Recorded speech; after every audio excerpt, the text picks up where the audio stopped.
Driggs, would you ask the chef about the hors d'oeuvres? I'm famished. Oh, the chef got possessed again. I made some snacks, though.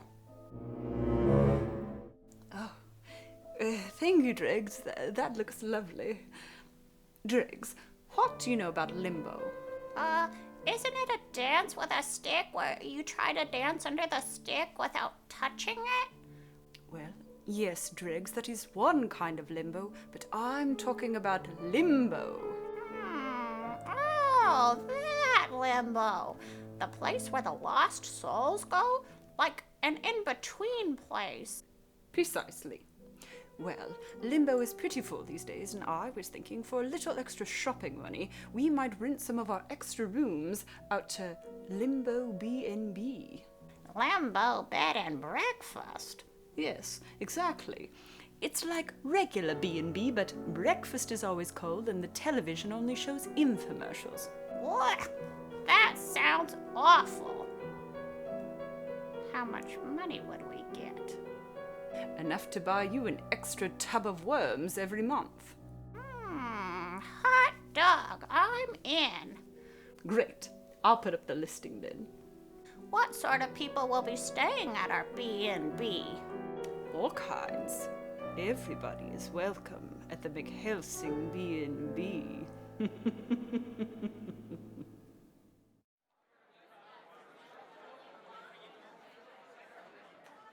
2 a.m. on a Wednesday night. I told myself I would only have one drink, maximum two, and then turn in for an early night. I have to be at work at 8 a.m. tomorrow. Of course, 2 drinks multiplied into 6, 7. Oh, God, and all those shots. The hangover I'll have tomorrow. I decide to take the subway home instead of a cab to ease the guilt of all the money I've pissed away on booze tonight. I wait, swaying by the tracks, scrolling on my phone, doing my best impersonation of a semi-sober person. I look around to see who else is waiting for a train. No one. That's funny. There's usually at least a couple other night owls stumbling home. The loneliness of the station seems eerie. I hate being alone. Then I see the burning eyes of the next train speeding through the dark tunnel. My vision is swimming, and I stumble a little. Didn't think I was this drunk. The train screeches to a stop. Weird, it's one of those old-timey trains the city runs once a year for nostalgia. But that's not right. Not this time of year. Maybe they're making it a more regular thing. I stumble through the train doors. Empty train car. The door's shut, I flop into a seat, and the train begins to lumber down the track. I take my phone out to scroll, but the screen is black. Guess it died. Should have charged it at the bar. The train rumbles on and on. Did I get on the right train? I look at the map. Is this a joke? It's some kind of weird Halloween map or something.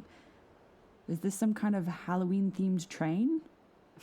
Cute, but really, what train is this and where am I going?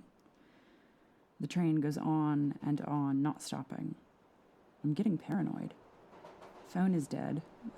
I guess I'll go to another car and see if there's anyone to ask. But then the train screeches to a stop. Whatever station we're at, it's pitch black. The train doors creak open. My heart pounds wildly. A figure steps into the subway car. They look like some kind of train conductor, wearing an old-timey train conductor outfit. Okay, clearly I've gotten onto some kind of themed train ride without knowing, or a hidden camera show. Hello, can you tell me what train this is? I think I'm on the wrong train.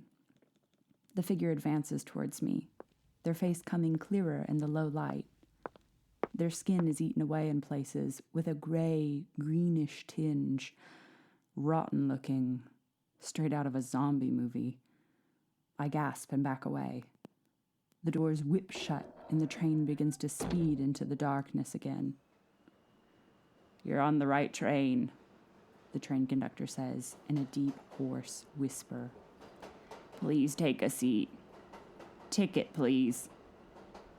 Ticket? I don't. I begin. The train conductor shakes their mottled head.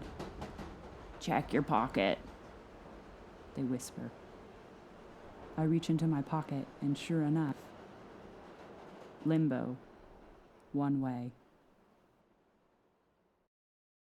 Thanks for joining us today. If you liked what you saw, please click the subscribe button so you don't miss out on any future episodes. Until next time.